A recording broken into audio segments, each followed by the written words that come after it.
Hey guys, about a year ago, I found this language on Wikipedia with a really crazy orthography, and I originally hated it for some of the reasons I'll discuss in the rest of the video, but it's actually grown on me a lot, so I wanted to talk about it since I feel like there's a lot to be learned in terms of endangered language preservation and romanization.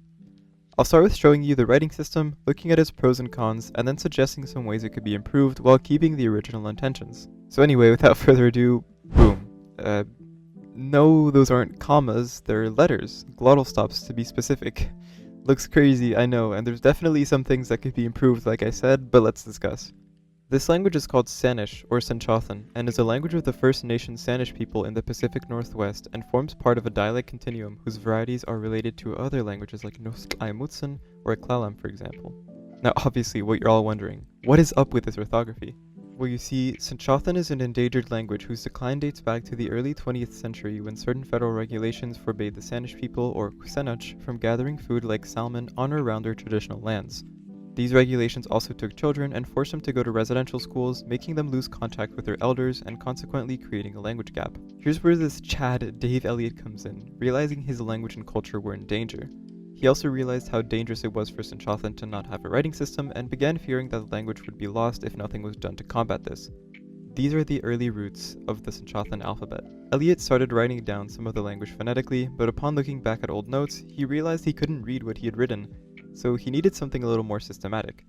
After working with some linguists and learning the International Phonetic Alphabet, or IPA, Elliott started his early drafts of an alphabet for SENÇOԹEN by writing on paper towels and eventually turning to the typewriter, where he developed the final version of the alphabet. He wanted the language to be easily typable on any old typewriter, nothing fancy, and wanted each sound to correspond only to one letter. He didn't feel like using an IPA-based orthography like many Canadian languages like Klallam, which we mentioned earlier, do, since SENÇOԹEN features complex sounds like ka, which require too many symbols to write, resulting in, quote, long and complicated words. In that sense, Elliott absolutely achieved his goal. He did in fact assign one sound to one letter, mostly, and made it easy to type on typewriters.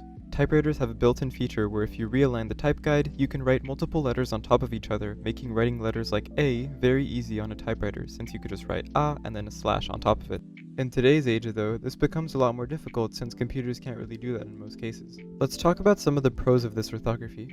Firstly, unlike many endangered languages, SENÇOԹEN's writing system was made by a heritage speaker. As a result, the orthography is loved by the community and has been the default in schools, dictionaries, texts, and decorative pieces like shirts ever since, and many computers have either full or partial access to specialized fonts that help with rendering the language, which have been used extensively in resources teaching it. Part of what might make it this loved is how unique it is. It's a unicase orthography, meaning it features no lowercase letters, and the overall vibe of it creates its own instantly recognizable identity.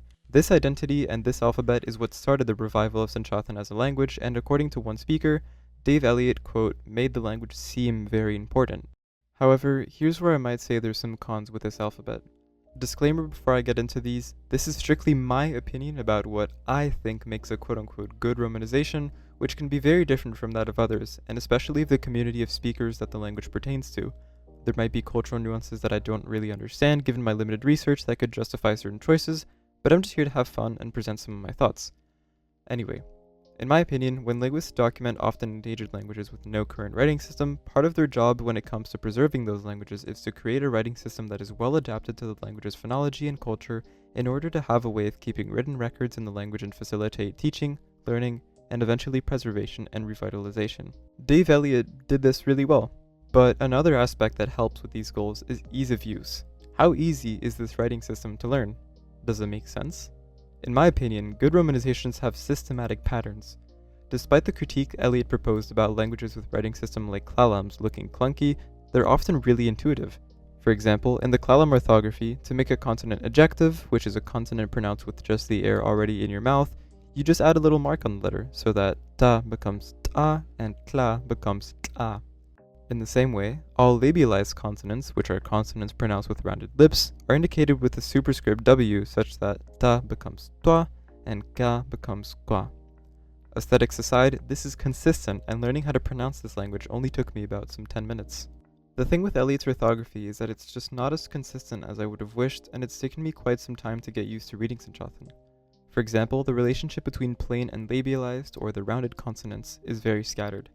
To labialize ka, you add a diagonal stroke to get ka, but to labialize ka, which is a different sound, you remove the bottom diacritic and add a different one on top to get kwa.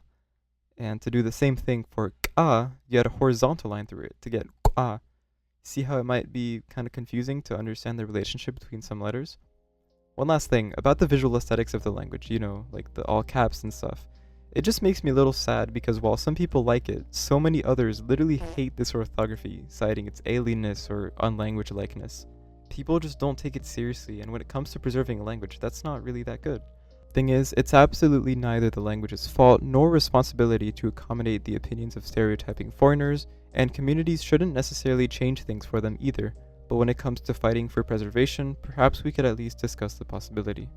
As a result, here's some of the changes I'd make to this orthography which try to keep Elliott's vision in mind while making certain letter-sound relationships more apparent and making it easier to type, thus requiring less specialized fonts. Do note that I am not at all part of the Spanish community, so I'm in zero position to speak authoritatively about what SENÇOÞEN speakers should and shouldn't do, and this is not what I'm doing. These are just suggestions from someone that loves everything that has to do with preserving languages. Let's start with the consonants. These are the original ones from Elliott's system, and these are mine. So number 1.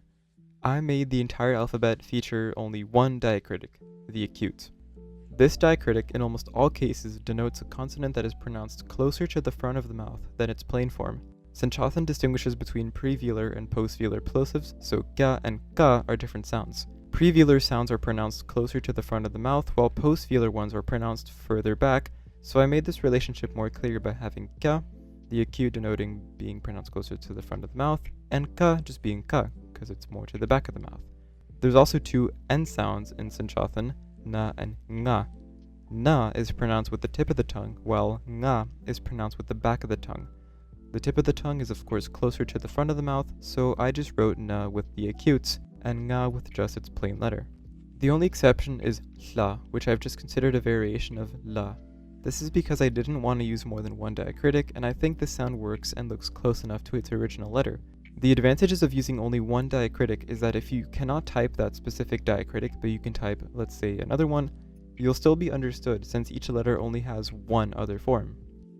Number 2. We already covered the difference between ka and ka, but now we can talk about glottalization, those ejective consonants we talked about. These are simply indicated by putting an apostrophe mark on the letter. Ka, ka, ka, ka. The same applies for other plosives. Ba, ba, da, da. This apostrophe mark is also placed to indicate glottalized sonorants, which previously were not distinguished at all by this orthography. This is the difference between ala and ala.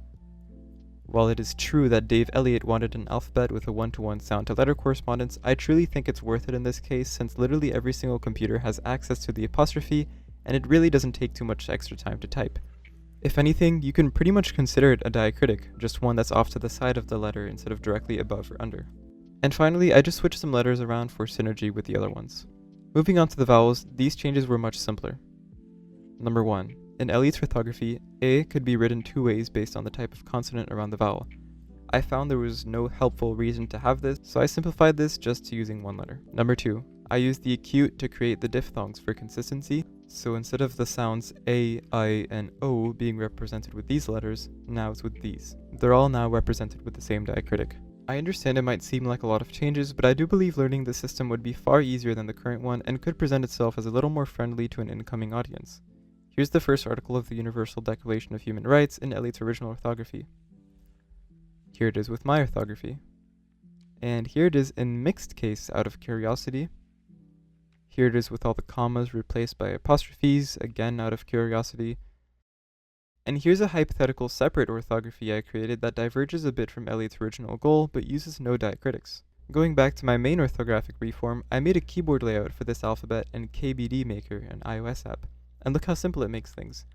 I included the source code in the description, such that if you download this app on your iPhone and copy and paste the keyboard code into the app, you'll be able to type these letters with ease. Importantly, the source code also includes all of Dave Elliott's original letters for the SENÇOԹEN alphabet, so you'll also be able to type SENÇOԹEN in its current form. In conclusion, SENÇOԹEN's writing system is great, and it works. The Spanish community seems to love it, which is one of the most important parts, but it might be possible to make some changes to it to make it more consistent, possibly opening up more opportunities for language learning. To this aim, I've also included a lot of resources to learn SENÇOԹEN in the description down below, so definitely check those out if you're interested. Thank you guys so much for watching, and as always, I read all my comments and reply to most of them, so I'm super curious to hear your thoughts on this topic. See you soon. Bye bye!